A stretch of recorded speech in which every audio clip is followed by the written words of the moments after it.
네, 오늘 말씀은 이사야를 통해서 주신 하나님의 살아계신 말씀입니다. 여러분, 이사야가 누굽니까? 그는 남쪽 유다의 예언자였어요. 솔로몬이 죽고 난 뒤에 솔로몬이 아들 때부터는 이스라엘이 남북으로 갈립니다. 참 불행하게 우리 한국과 비슷한 그런 상황인데 남쪽과 북쪽으로 나뉘어요. 남쪽은 유다라고 불러요. 북쪽은 이스라엘이라고 부릅니다. 그런데 그 남쪽의 유다의 예언자 이사야가 있었어요. 이미 북쪽 이스라엘은 BC 722년에 이제 아수르의 포로로 잡혀가서 망하게 되죠. 그런 가운데 남쪽 유다를 바라보면서 이사야를 통해서 주시는 말씀이 바로 이사야서입니다. 이사야의 뜻은 하나님은 구원이시다 그런 뜻이에요. 구원이요. 그리고 그 시기는 이사야가 기록되어져 있는 시기는 BC 740년에서 681년입니다. 우시야 왕이 죽던 해에 이사야가 등장을 했고요. 또 므낫세가 재위하는 동안에 681년 동안까지 무려 한 40년간을 예언을 했어요. 남쪽 유다에서 예언을 했어요. 오래됐죠. 많이 됐죠. 하나님 그를 크게 쓰신 것 같아요. 그리고 전체적으로 이 이사야서에서의 내용을 보면 크게 두 가지가 나와 있습니다. 첫 번째는 이제 장차 망해가고 있는, 이제 포로로 잡혀가고 있는, 이 죄악에 더해져가고 있는 망해가는 유다 백성들의 회개를 촉구하는 내용이 전반전에 나와 있습니다. 그 내용이 전반전에 나와 있고요. 그리고 후반전에 갈수록 구원은 너희들이 이렇게 포로로 잡혀가서 너희들이 다시 돌아와야 되는데 그 포로와 구원과 귀환은 하나님의 은혜로 되는 것이다. 너희 힘으로 되는 게 아니라 하나님의 은혜로 너희들이 다시 돌아오게 될 것이라고 말씀하고 있습니다. 그리고 이사야서는 총 몇 장으로 구성되어 있냐면은 66장으로 기록되어 있어요. 문제 내겠습니다. 성경은 총 몇 권일까요? 너무 잘하시네요. 1부 때 물었더니 좀 긴장하시더라고요.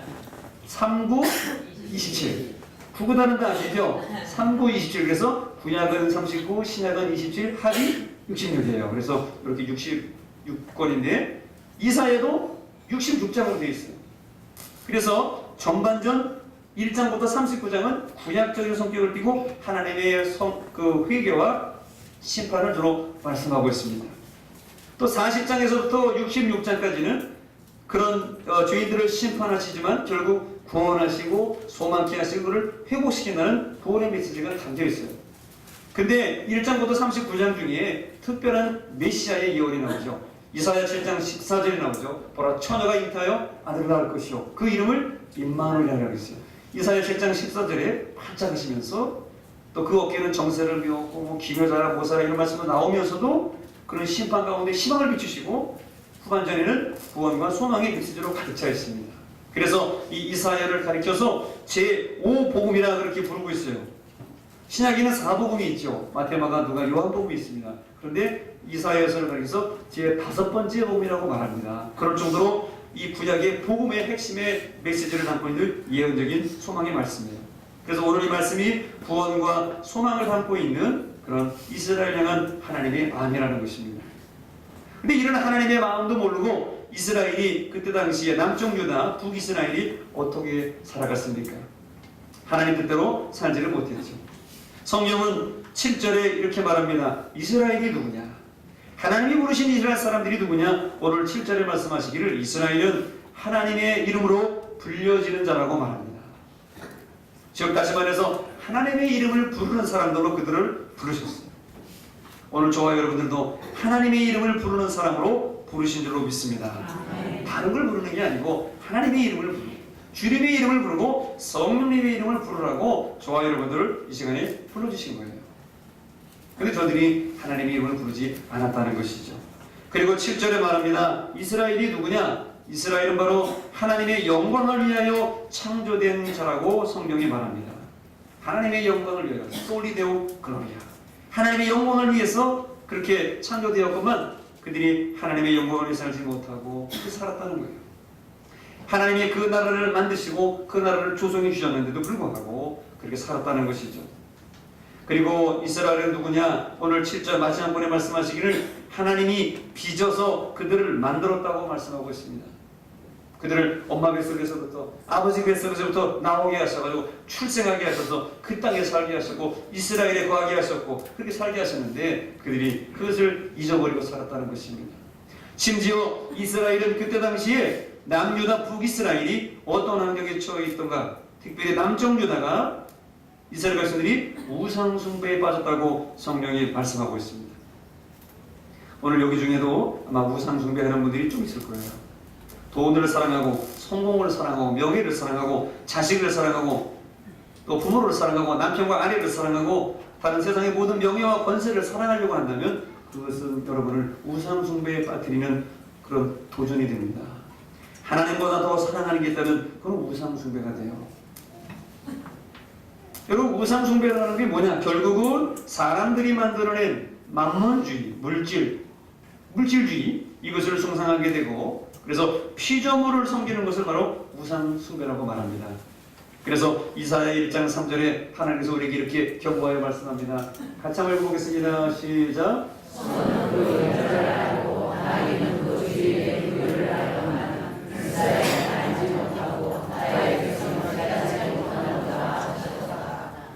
네, 제가 개인적으로 좋아하는 말씀이고 우리를 향하신 하나님 마음에 같아서 저희들 자꾸 묵상하려고 하는 말씀입니다.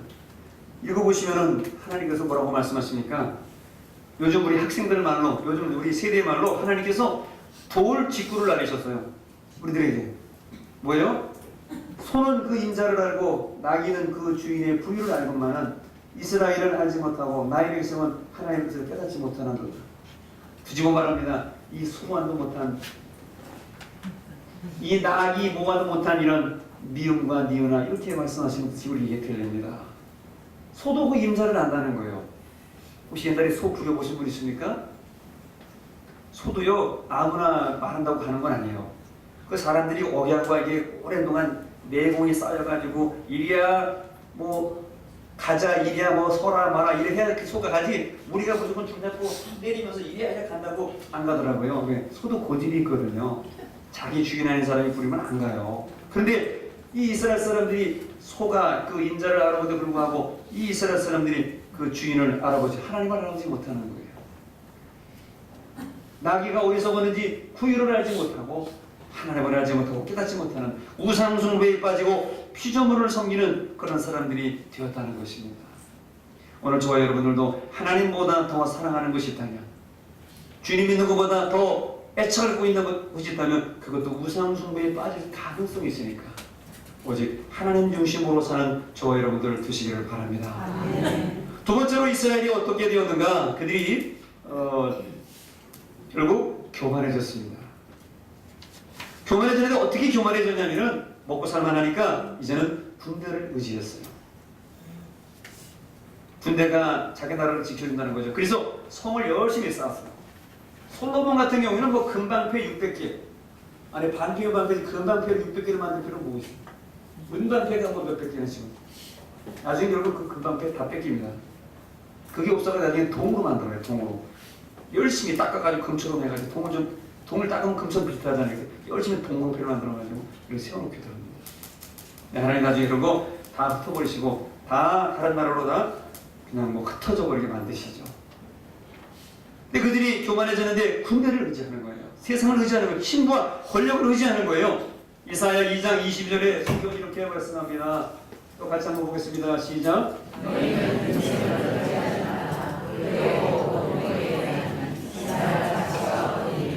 네, 군대를 의지하지 말고 교만하지 말고 겸손하고 인생을 의지하지 말아야 되는데 우리 사람들도 인생을 의지할 때가 많이 있죠. 내가 저 사람하고 줄을 서면 좀 잘 될 것 같고 그런 게 실제로 있습니다. 뭐 여러분들은 있죠. 근데 그게 우리를 성공시켜주는 그런 성공의 가도를 달리게 하는 그런 일들은 사실은 잘 안 되더라고요. 그렇게 군대를 의지했어요. 오늘 여러분은 무엇을 의지하고 있습니까? 여러분 무엇을 믿고 있습니까? 여러분의 지식이라든가 건강이라든가 명예나 모든 것 의지하면 안 됩니다. 오직 모든 것은 하나님께 주님의 십자가에 둘 때에 우리 신앙이 바로 서게 되는 것입니다. 세 번째로 이스라엘이 어떻게 됐냐면 세 번째는 술 취했다고 그랬어요. 하나님께서 그냥 돌직구를 날리는 거야. 이 술 취한 사람들. 여기 있는 분들 중에 술 안 먹는 분들 중에서 나는 술 안 먹는데 왜 나 술 취했다고 그러냐? 성경에서 왜 술 취했다고 그러냐? 그렇게 생각하는 분도 있을지 모르겠어요. 이 술 취했다고 하는 것은 두 가지 의미죠. 진짜 술을 먹고 취했든지 25도짜리를 먹었든지 뭐 15도짜리를 먹었든지 10도짜리든지 5도짜리를 먹었든지 어쨌든 술 취하도록 진짜 술을 먹은 사람들이 있고, 두 번째로 술 취했다고 하는 영적인 의미는 우리 예수 믿는 사람들이, 하나님 믿는 사람들이, 이스라엘이 바로 영적인 감각이 무디어졌다는 거예요. 오늘 내가 이 땅에 죽어가는 영혼들을 바라보면서 기도해야 되는데 기도가 안 나와요. 오늘 우리가 이따가도 기도하겠습니다만은 기도가 짧은 사람들이 많아요. 여기 보면은 내 기도, 그다음에 뭐 가정의 부부간의 기도, 자식 기도, 부모 기도하면 그 다음부터 기도가 안 나오는 분이 있어요. 그 다음부터는 왜 기도해야 될지 몰라요. 이 땅에 죽어가는 320만 명의 부산에 죽어가는 영혼들인데도 불구하고 저 위에 지방, 저 북쪽 지방에 2,800만 명의 죽어가는 영혼들인데도 불구하고 이 지구상에 50억이라는 영혼들이 예수 안 믿고 타종교를 믿고 죽어가는 영혼이 있는데도 불구하고 기도하자고 그러는데도 기도가 안 나와요. 내 것만 하고 싶어. 남이 어떻게 되든지 뭐 남이 하면 죽든지 말든지 내 문제가 급하지. 지금 오늘도 내 문제지 하면서 남을 위해서 정보기도 하질 않아요. 마음이 다쳤습니다. 영적으로 무뎌진 거예요. 남이야 죽든 말든 우리는 그렇게 살아는 안 되겠습니다. 남을 위해서 눈물을 흘릴 줄 알고 남을 위해서 기도할 줄 아는 그런 영적으로 깨어있는 사람이 될 때 하나님이 그 사람 축복해 주시고 그 가정이 잘 되게 하시고 그토록 영광 받으시는 거지. 오늘 저와 여러분들은 영적인 감각이 무디져 있다면 다시 한번 깨어나는 여러분 되시기를 바랍니다. 어제 우리 어느 집사님께서 부엌에서 칼을 가시더라고요. 한편에서는 무섭기도 하고 얼마나 칼을 가셨는지 칼이 막 바짝바짝 그냥 옆에 집에서인데 이럴 정도로. 근데 오늘 아마 주방에서 일하시는 분은 음식하는데 음식 잘 됐을 거예요. 혹시 손비심으로 오는지 몰랐다 그냥. 여러분 칼도 안 들면 칼을 갈아야 돼요. 우리 영적인 신앙에 무디어진 감각이 있다면 이걸 갈아야 되는데 내 힘으로는 안 갈려요. 하나님께 힘으로, 성령의 힘으로, 능력의 힘으로 기도하고 통회하고 자복하면서 이 가을에 기도하며 나갈 때 하나님께서 그 무디어진 영혼의 감각을 새롭게 날카롭게 채워주실 줄로 믿습니다. 그래서 이사야 5장 11절 12절에 이렇게 말씀합니다. 같이 한번 읽어보겠습니다. 시작. 아침에 주시리라 포도주를 마시며 밤이 이르도록 포도주에 취하는 자들은 다 있을지어다. 그들의 영혼에는 수금과 비와 소와 비와 포도주를 바쳐서 여호와께서 당신을 위해 당신을 듣지 아니하며 그의 손으로 당신을 보지 아니하는 거다. 여기 나오는 모든 사람들 말이죠. 자기 옆에 먹고 즐기는 일에는 포도주도 갖다 놓고 비도 갖다 놓고 수분과 밑밥 안쪽 한번 풍악을 울려라 이렇게 놓고 말이죠. 뭐라 마셔라 말이죠. 금준 미주 천인효리요. 여러분 아시죠? 옛날에 이몽룡이가 읊었다는 그 시. 금준 미주 천인효리요. 그 다음에 뭘까요? 한번 집에 가서 알아보세요. 포도주를 있는데 여호와께서 행하시는지는 관심이 없어. 하나님이 지금 뭘 원하시는지는 관심이 없어. 내 성공, 내 거. 이 우리 밖을 넘어가지 않아요. 여러분, 우리가 한때는 못 사는 적이 있어서 자기가 잘 살려고 열심히 노력했던 적도 있습니다. 그러나 이제 우리 이 정도면 이제 먹고 살만 하지 않습니까? 남을 바라보고 죽어가는 영혼들을 바라보고 이 땅에 물이 없어서 가라고 죽는 그런 영혼들을 향해서 우리가 그들 위해 기도하고 눈물 흘리는 아름다운 영혼들이 되어야 되지 않겠습니까? 120년 전, 130년 전에 그 호주에서 미국에서 캐나다에서 독일에서 이 벌거벗은 땅, 이 조선 땅에 와서 그 육신과 자녀들이 이 땅에 묻고 우리 조선 땅에 복음을 전하신 그런 분도 계시고 또 지금도 한국을 떠나서 이영만리 타지에 가가지고 그 풍토병과 싸우면서 문화와 싸우면서 시기질투 속에 힘들게 살아보는 선교사님들도 계신데 우리가 이 한국에 살면서 이 좋은 땅에 살면서 영적인 감각이 무뎌지고 이렇게 술 취하고 하나님의 일에 관심이 없다면 우리는 잘못된 믿음이 아니겠습니까? 우리만이라도 깨어있는 그런 믿음의 신앙인들이 되어야 되겠죠. 그리고 이스라엘은 어떻게 되었습니까? 그때 당시에 탐욕에 빠졌다고 그랬어요. 부정축지하고 또 서로 시기 질투에 빠져가지고 모든 사람들이 그렇게 욕심에 배불렀다는 거예요.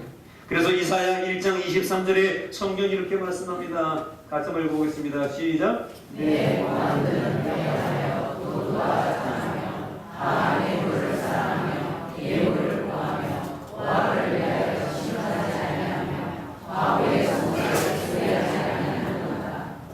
여기 말하는 우리 모든 고관들, 정치 지도자, 정치인들, 경제인들, 우리 모든 성직자, 모든 사람들이 폐역하여 도덕과 짝하고 또 내물을 사랑하고 예물을 구하며 고아를 실현하지 아니하고 그런 모든 것들 속에서 부정축제, 탐욕에 빠져 살았다는 것입니다.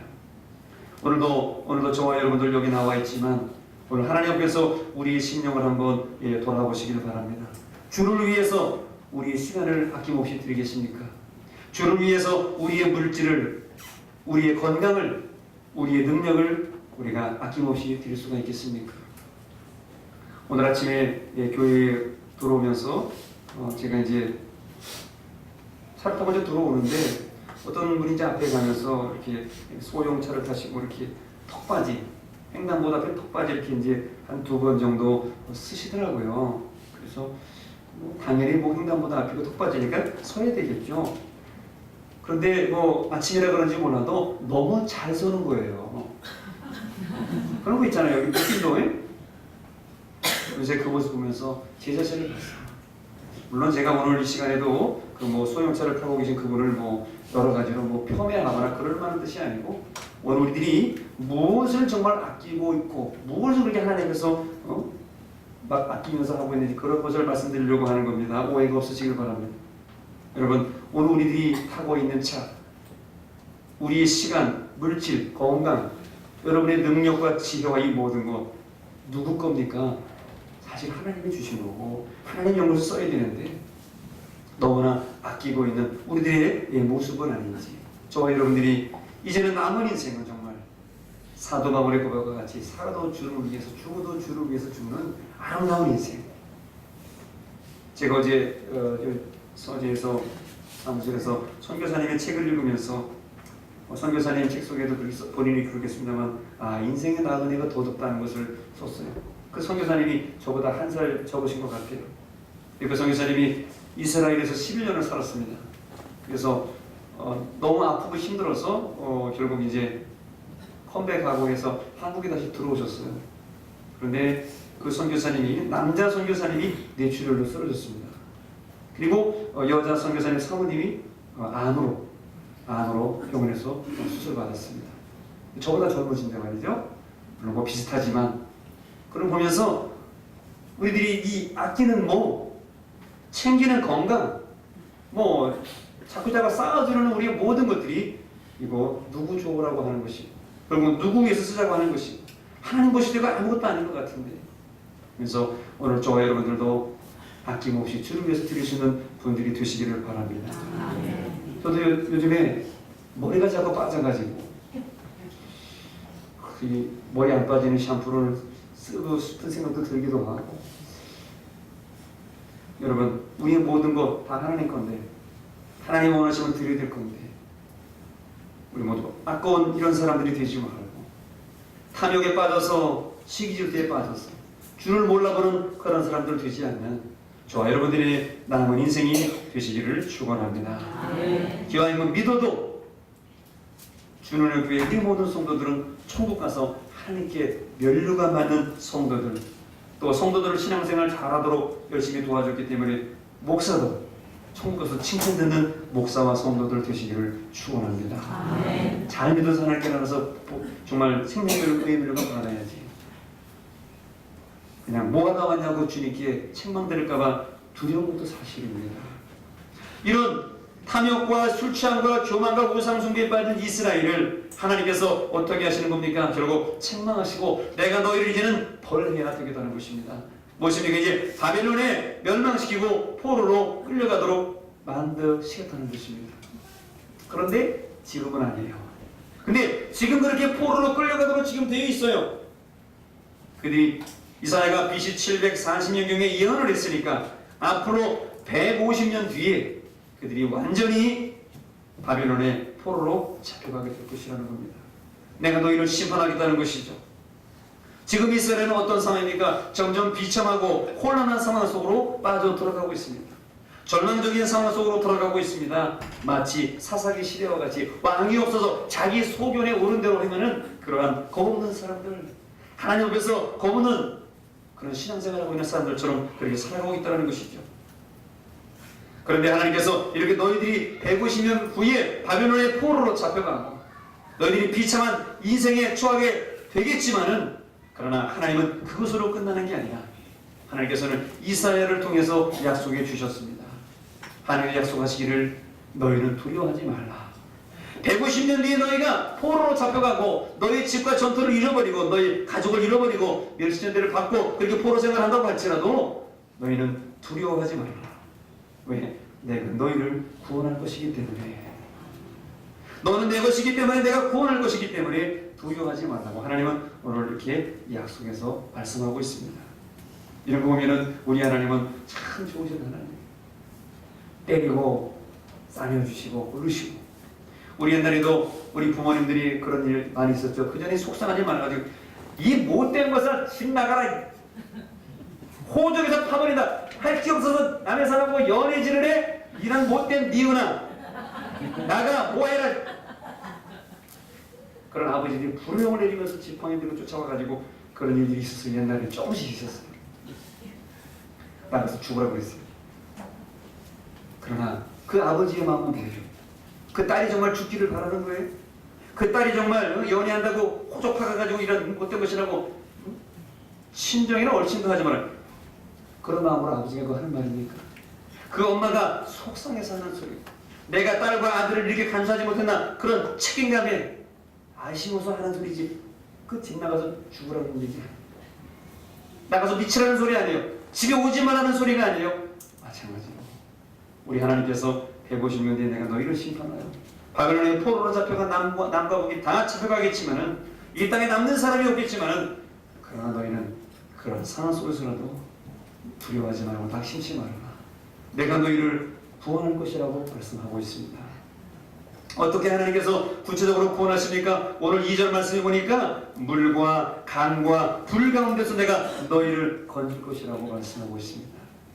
특별히 오늘 2절에 말씀하시기를 내가 물 가운데로 지날 때에 내가 너와 함께 할 것이다. I will be with you라고 말씀합니다. 내가 너와 함께 할 것이다. 미래형으로 말씀하고 있습니다. 저들이 과거에 홍해를 건널 때에도, 요단강을 건널 때에도 하나님께서 물이 침오지 못하도록 지켜주셨습니다. 그리고 풀무불에서도 다니엘의 세 친구가 그 풀무불 7배나 더 뜨거운 풀무불에 들어갔지만은 그 가운데 천사를 보내서 그들이 머리끌도 옷도 하나도 상함이 없이 풀무불에서 건져주셨습니다. 그리고 앞으로도 저 이스라엘을 건져주실 거라고 미래의 소망형으로 저들에게 구원의 약속을 베풀어 주셨습니다. 그리고 저들을 어떻게 구원하십니까? 3절 4절에 보니까 애국과 구스와 스밧 사람을 속량물로 삼으셨다고 그랬어요. 이스라엘 너희가 죽어야 되는데 애국을 죽였고 구스 사람 이디오피아 사람과 스밧 사람을 내가 대신해서 저희들을 죽였다. 너희들은 대신 산 사람들이라는 거예요. 이런 사랑을 받은 자가 누가 있습니까? 없습니다. 하나님이 이들을 어떻게 사랑하신 겁니까? 오늘 4절에 말씀하시기를 네가 내 눈에 내가 보기에 보배롭고 존귀하며 내가 너를 사랑했다고 합니다. 하나님 우리를 너무나 잘 알고 계시고 너무나 눈동자처럼 지켜보고 계시는데 네가 내 눈에 내가 보건대 너는 보배롭고 존귀하고 내가 너를 사랑한다고 했어요. 지금 우상숭배하고 교만하고 술 취하고 탐욕에 빠지고 바벨론의 포로로 잡혀가는 이들에게도 하나님이 말씀하시는 거예요. 그리고 저들을 어떻게 구원하셨습니까? 5절 6절에 말씀하시기를 포로에서 동서남북에서 내가 너희를 귀환시킬 것이라고 말씀합니다. 회복시킨다는 거죠. 이스라엘은 북이스라엘 남유다가 아수르와 바빌론의 포로로 잡혀가 수십만 명의 사람들이 나라 종살이를 흩어져 버립니다. 나라가 완전히 디아스포라로 완전히 깨져서 흩어져 버려요. 역사적인 기록에 보니까 심지어 중국에까지 이스라엘 사람들이 흩어져서 왔다는 기록이 있어요. 멀리 온 거죠. 남의 나라를 와가지고 사는 것 말이죠. 네, 하나님께서 동서남북에서 귀환시킨다고 말씀하시니까 정말로 BC 538년에 고레스가 칙령을 내려가지고 남의 나라에 종살이 할 때에 그 나라의 왕이 칙령을 내려가지고 하나님을 사랑하는 사람, 하나님 믿는 사람은 다 예루살렘으로 돌아보내라. 그리고 금기구도 다 돌려보내라. 성전을 가서 짓도록 해라. 돈도 다 대줘라. 세금도 받지 말라. 그러면서 고레스가 이스라엘 사람들을 70년 만에 바벨론에서 이스라엘로 돌려보냅니다. 이게 누구의 능력입니까? 이스라엘의 능력이 아니에요. 힘에 써서가 아니에요. 독립운동을 해서가 아니에요. 오직 전적인 하나님의 능력이요 하나님의 사랑인 줄로 믿습니다. 이런 사랑을 저들을 회복시키시고 내가 너를 구원할 것이라고 두려워하지 말라고 하나님이 약속해 주신 거예요. 이제 수천 년의 역사를 지나와 오늘 2014년을 살고 있는 오늘 저와 여러분들의 현실로 한번 돌아보시길 바랍니다. 오늘 우리는 어떻습니까? 하나님의 자녀로 부름받았고 주님의 은혜를 그렇게 받았지만은 오늘도 우리가 타락하고 영적인 무디어진 그런 감정 속에 살면서 죄에 빠져 살아가고 있습니다. 오늘 우리 장로님 너무 기도를 잘해주셨어요. 기도하지 않은 죄, 전도하지 않은 죄, 서로 사랑하지 못한 죄, 남을 실수하고 시기질투하고 원망한 모든 죄들을 우리가 지었음에도 우리가 떳떳한 것처럼 마치 아무것도 아무 일도 없었던 것처럼 자기를 포장하고 이 자리에 앉아있는 위선적이고 가식적인 그런 모습도 우리 가운데 솔직히 있습니다. 오늘 4절에 네가 내 눈에 이렇게 보인다고 하셨는데 오늘 주님이 우리를 어떻게 보실까요? 그래서 우리가 어떻게 되었습니까? 이런 타락하고 죄에 빠져가지고 우리가 실수하고 우리가 실패하고 우리가 실망하고 사망과 질병에 빠지게 되었습니다.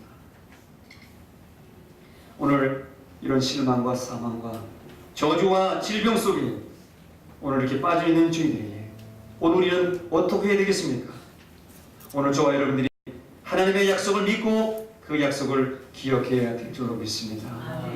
오늘 몸이 아파서 오늘 하는 일이 안 돼서 집안의 모든 일들이 안 좋게 돼서 혹시 낙심하고 두려운 세상을 원망했던 그런 환경 속에 있다면 여러분 두려워하지 말고 낙심치 마시기를 바랍니다. 하나님은 우리 같은 사람들을 위해서 우리 같이 낙심하고 죄 가운데 빠지는 저희들을 위해서 하나님은 이제 우리를 위해서 당신의 독생자 예수 그리스도를 이 땅에 보내주셨습니다. 하나님께서 전에는 포로로 잡혀갔다가 포로로 끌려가서 여기에 이 땅에 다시 돌려보내시고 성전 짓고 성경 지으면 그것으로 끝났어요. 그것으로 하나님께서 모든 것 다 보상해 주시고 회복시켜 주셨어요. 하나님께서 이게 주실 사랑이 하나님 그 크신 사랑이 더 큰 사랑은 없다고 생각해요. 하나님께서 당신의 독생자 예수님을 십자가에 못 박기까지 사랑해 주시는데 하나님이 이 땅에 그보다 더 큰 사랑을 우리에게 어떻게도 주실 수가 있겠습니까? 이제는 예수님 안 믿고 천국 가지 않는 사람들에게는 이제 불 속의 심판, 지옥의 심판이 기다리고 있는 것입니다. 내 아들까지 보내서 너희를 사랑하고 구원받으라고 돌아오라고 두려워하지 말라고 말씀해 주셨구만 아직도 예수 믿지 않는 사람이 이 땅에 얼마나 많이 계십니까? 십자가의 사랑으로 구속해 주신 우리 하나님을 바라보면서 오늘 힘들고 어려운 분이 있습니까? 지금은 힘들지만 반드시 좋은 날이 오게 될 줄로 믿습니다. 내가 실수해서 원치 않는 일로 원치 않는 질병으로 원치 않는 슬픈 사연 때문에 오늘 눈물을 흘리고 허덕이고 있지만 언젠가는 웃는 날이 올 것이고요. 언젠가는 감사하는 날이 오게 될 줄로 믿습니다. 이런 하나님의 약속을 믿고 살아서 오늘 아름다운 사역을 하고 계시는 아름다운 분을 여러분에게 소개해 드리고자 합니다. 그분은 현재 담에색 선교회의 회장으로 계시고 또 예수 사관학교의 교장님으로 계시는 그런 분입니다. 그리고 지금 결손 가정들을 돕고 계시고요. 그분은 정광재 목사님이라고 하는 그런 분입니다. 그분 지금은 목사님이지만은 예전에는 소년원과 교도소를 둘러나갔던 전과의 별이 많은 그런 분이었어요. 그 목사님이 2살 때 부모님이 이혼을 해서 자기는 모르지만 자기가 2살 때 부모님이 이혼해서 새 어머니랑 아버지가 결혼했다는 거예요. 어머니는 공무원이었고 자식이 없다고 속이고 자기 형제가 살고 있는 집에 들어온 거예요. 이제 재혼을 했으니까요. 아버지는 육군 상사였대요. 굉장히 엄한 분위기였겠죠. 2살 때 새어머니가 자기를 미워했는지 새어머니가 돌아와가지고 자신을 길에다가 동네에다가 내버렸다는 거예요. 참, 새엄마는 이래요. 옛날에 그랬어요. 지금은 좀 틀리겠지만은 옛날에 새엄마들 그냥 자식 그거 어떻게 되는지 그냥 마음에 안 들었는지 그 2살짜리 피덩이를 밖에다 버렸다는 거예요. 그랬더니 그이들이 지나가다가 얘 누구냐 해가지고 수소문해가지고 자기 집에다 돌려줘가지고 집에 돌아왔대요. 심지어 새엄마가 자기 초등학교 1학년 때 옛날에 연탄 뺐지, 연탄 찌개를 불에다가 한참 올려놓고 그 시봉을 가져가가지고 자기 다리를 새엄마가 연탄 찌개로 지지더라는 거예요. 근데 그때 마침 초등학교 6학년이었던 형이 자기를 꼭 껴안아줘가지고 그나마 위로받고, 그래서 지금도 자기의 형을 잊지 못한다고 그러시더라고요.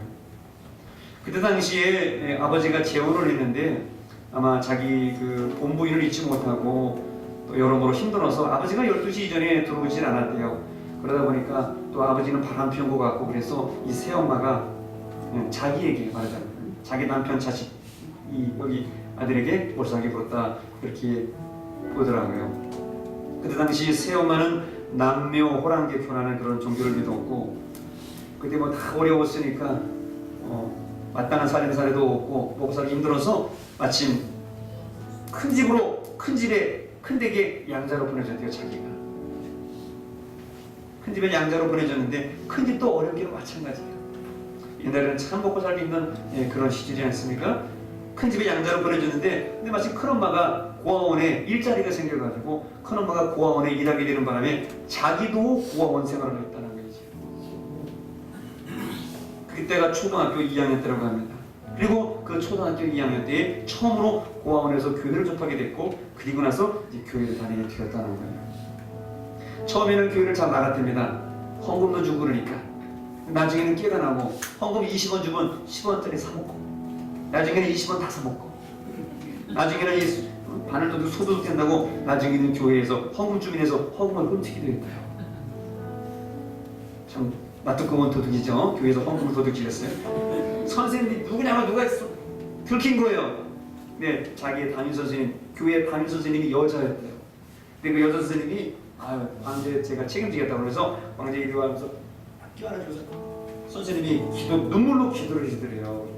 주여 선생님, 사랑하는 하나님 아버지, 우리 광재를 살려주세요. 우리 광재가 오늘 이런 불미스러운 일이 했지만 원래 광재하면 이게 아니에요. 우리 광재를 착한 사람으로 만들어주세요. 눈물을 흘리면서 광재를 껴안아줬는데, 그때 목사님이 태어나서 처음으로 어머니의 따뜻한 품과 어머니의 사랑을 깨닫고 한참 울었다고 합니다. 세상에서 그때가 그렇게 처음으로 태어나서 처음으로 행복한 시간, 엄마의 품이 그렇게 따뜻함을 교회 여자 선생님한테 느끼게 하죠. 근데 다시 고아원 생활이 시작이 되는데 그렇게 지긋지긋하고, 고아원에서도 폭력이 있다고 합니다. 고아원이 다 좋은 게 아니고요. 고아원에 들어가는데 고아원 생활이 막 지긋지긋해지는데 뭐냐면, 고아원에 밥이 나오잖아요. 이렇게 밥을 주면은 거기 이제 18살까지 나이 선으로 있으니까 초등학생들은 중학생, 고등학생 형한테 자기 밥을 바쳐야 된다는 거예요. 그래서 그런 거를 옛날부터 감시했는지 모릅니다만은 초등학생들은 자기도 배고픈데 형한테 바치니까 배고프고 힘들어서 이럴 거면 내가 밖에 나가서 거지 생활하든지 그런 게 나와서 결국 10살 때 고아원을 탈출하게 됩니다. 사회에 나와서 1년 6개월 동안 돈도 안 받고 철가방 들고 다니면서 이렇게 배달도 하고 그랬대요. 또 다시 잡혀가지고 또 고아원에 돌아가고 또 가출을 하고 서울 구로동에서 팝콘을 팔고 종로 그 공원에서 노인들에게 아이스크림도 팔고 막 아이스크림도 팔고 신문팔이도 하고 구두 닦기도 하고 딱새도 해보고 찍새도 해보고 다 해봤다고 그러시더라고요. 그러다가 이제 12살 때 잘못된 친구들을 만나가지고 자기의 잘못이 다른 애들이 들어가는데 공공으로 몰려가지고 12살 때 또 소년에 들어가게 되었다가, 그게 처음으로 이제 소년에 들어가는 교도소 생활의 시작이었어요. 그러다가 14살 때 경북 김천에 있는 소년교도소에 3년 동안 수감이 되었대요. 거기 들어가는데도 힘든 건 마찬가지인데 너무 힘들고 괴롭고 누가 면회오는 사람도 없어가지고 자살하고 싶어서 자살을 기도했는데 마침 교도소에 소년교도소에 빵이 나오는데 그 빵 봉지를 두루 말아가지고 이렇게 쫙쫙 묶는 거예요. 하나 먹을 때마다 10cm, 다음에 20cm. 빵을 먹을 때마다 빵 봉지를 뭉쳐가지고 한 1m 정도 만들어가지고 목을 맸어요. 근데 죽지 않냐고 끈이 끊어지는 마음에 살아납니다. 그리고 또 교도소에 복도에 기천에 가면 창문이 있잖아요. 창문이 있는데 창문에다 머리에 유리에다 파편 튀어가지고 머리 찢으면 죽을 것 같아서 저도 창문을 막 점프를 해가지고 창문을 막 받고 피도 나고 그런데도 불구하고 죽지 않고 살아났다는 거예요. 그렇게 힘들고 죽지 못해 살아가고 있는 그 교도소 생활을 하고 있는데 그러던 어느 날 놀라운 일이 그에게 벌어지게 됩니다. 1995년 6월 19일 지금부터 한 20여 년 전에 당시 그는 3년 6개월의 실형을 받고 보호감호 7년 총 10년 6개월의 선고를 받고 교도소에 수감되었었다고 합니다. 그 교도소에는 한 방에 8명이 있었고요. 교도소 방은 창고 아시죠? 교도소 방 냉방인 거 아시죠? 교도소 방은 냉방입니다. 뜨거운 물도 안 나오는 거 아시죠? 다 찬물로 샤워합니다. 겨울이고 봄이고 다 찬물로 씻고 찬물로 청소합니다. 교도소는. 근데 그 1995년 6월 19일 날 그날 참 더웠다고 그래요. 그런데 그 더운 날 자신도 모르는 힘에 이끌려 교회 다녔던 이 정광재 목사님이 자기 앞에 있는 성경책을 이렇게 잡게 되었다는 거예요. 성경책을 잡고 자기도 모르게 나오는 말이 있더래요. 너무 자기 인생이 비참하고 힘들었는지 성령님 도와주세요. 예수님 좀 저 잘 살도록 좀 도와주세요. 예수님 저를 좀 인도해 주세요. 그렇게 해서 성경책을 붙들고 5분 동안 중얼중얼 거렸다는 거예요. 그런데 그때 기적이 일어나기 시작합니다. 여태까지 경험해보지 못한 하늘에서부터 몇만 볼트의 전기가 나오더니 머리에서 발까지 전기에 감염된 것처럼 한 몸이 찌릿찌릿하면서 갑자기 눈에서 환상이 열리고 자기가 지난날 살아왔던 인생과 자기가 지은 죄가 영화의 필름처럼 한 장면이 확 지나가는 환상 속에 말이죠. 그러면서 자기의 입속에서 방언이 터져나오더라는 거예요. 그러면서 방언이 터져나오는데 소원기도가 나오더래요. 주님, 저는 죄인입니다. 주님이 가라고 하시면은 달려가서 제가 복음을 전하겠습니다. 자기가 원해서가 아니에요. 환상이 터지고 방언이 터지며 하나님의 강권적인 역사로 이렇게 지금 소원하며 기도하는 겁니다. 그때 막 지켜보는 사람들이 막 울면서 막 뭐라고 얘기를 하는데 교도관들이 쫓아와가지고 758번 조용히 하네? 무슨 일이야? 들어가! 조용히 해! 758번 수용 번호였습니다. 다른 교도관들은 그 소리치는 것이 뭔지도 모르고 아무것도 모르면서 막 그렇게 윽박지르고 있는데 그때 마침 당직계장이 달려왔는데 그분이 기독교인이었다는 거예요. 그러면서 그대로 두라고. 지금 그 형제가 지금 하나님의 은혜를 받고 방언을 받고 있으니까 그대로 두라고. 좀 있으면 괜찮아진다고 그만두라고. 마침 그 당직계장이 그 교도소 신호회장님이었다는 거예요. 그렇게 그날 방언을 받고 환상을 보고 죄를 깨닫고 소원 뜨더라고. 변화된 모습이 있어서 당직계장님이 또 잘 보고를 해주셔가지고 그 후에 그 교도소장님의 배려로 세 달간 하루에 3시간씩을 기도하며 울었다는 것입니다. 근데 더 놀라운 일이 벌어지게 되었는데 마침 그때 당직계장님이 또 그날 찾아왔다는 거예요. 은혜 받은 날 찾아오면서 나도 사실 교회 다니지만은 야, 어떻게 하면 방언을 받을 수가 있냐, 나 좀 방언 좀 받게달라. 그 당직계장이 이 지금 758번 정광재 이 수용자에게 지금 말하는 거예요. 그랬더니 그러면서 이제 이 정광재 목사님이 그럼 제가 그럼 방언 달라고 기도하겠습니다. 당직계장님의 몸에다 손을 얹고 하나님 방언 주시옵소서. 어떻게 됐을까요? 당직계장 입에서 방언이 터져가지고 샤바샤바샤바샤 세상이 거꾸로 된 거예요.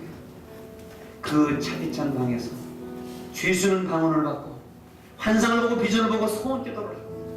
교회 다닌다고 하는 집사님은 방언도 받지 못하고 어떻게 하면 방언하냐고 지휘소에게 찾아가가지고 나 좀 방언 좀 받게 달라고 얘기하는 거꾸로 된 세상이에요. 그 뒤로 교도관과 제소자를 포함해서 3,000명을 전도하게 되었다고 합니다. 이후에 그는 그 교도소에서 10년간 하나님의 사랑으로 불리면서 전도를 했다는 거예요. 그리고 자원에서 화장실 청소를 하고 쓰레기를 주우면서 복음을 전하면서 다녔다고 합니다. 이 목사님 2758번 제소자 정광재 씨의 기도 제목이 하나 있었다고 해요. 그것은 이거였습니다. 하나님 아버지, 이 손을 놓지 말아 주시옵소서. 그리고 코딱지만한 은혜를 주시옵소서. 여러분, 은혜는 큰 거를 구해야 되는데 이분은 코딱지만한 은혜를 구했대요. 왜냐하면 코딱지만한 은혜를 주셔도 다시는 이 교도소에 들어오지 않을 것 같더라는 거예요. 그리고 그때부터 이 목사님께서 성경책을 열심히 읽었다고 합니다.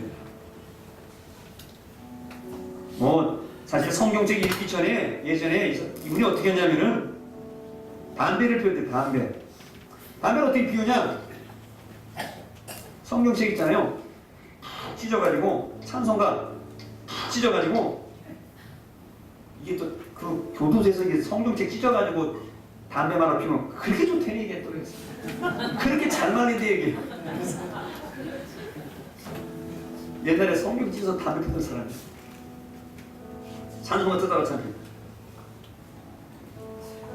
그 교도소에서 담배 한 가치가 그때 당시에 20년 전이죠. 그때 당시에 20년 전에 담배 한 개피가 교도소에서 3만 원이었대요. 3만 원. 비싼 건 7만 원. 그런 걸 담배를 피운 거예요. 그래서 이제 모든 걸 다 내려놓고 성경책을 읽기 시작을 하는데 성경책을 읽는데 하나님께서 은혜 주셔가지고 또 병원에 교도소에 있는 병원에 가서 들어가게 해가지고 거기서 성경책 읽게 하시고 하나님 그렇게 자기를 다 이끄시더라는 거예요. 그래서 지금까지 읽고 오신 성경이 신약이 600번, 구약이 100번. 우리 모두는 아마 이렇게 성경 읽으신 분 앞에서 사실 부끄러울 거예요. 우리는 자기 나이만큼도 성경을 안 읽었어요. 그냥 모르는 것 같고 성경은 목사님 설교하시는 소재거리니까 그냥 알아서 하시고 나는 무조건 믿으면 믿고 나갈 테니까 이렇게 생각하는 게 쉽지.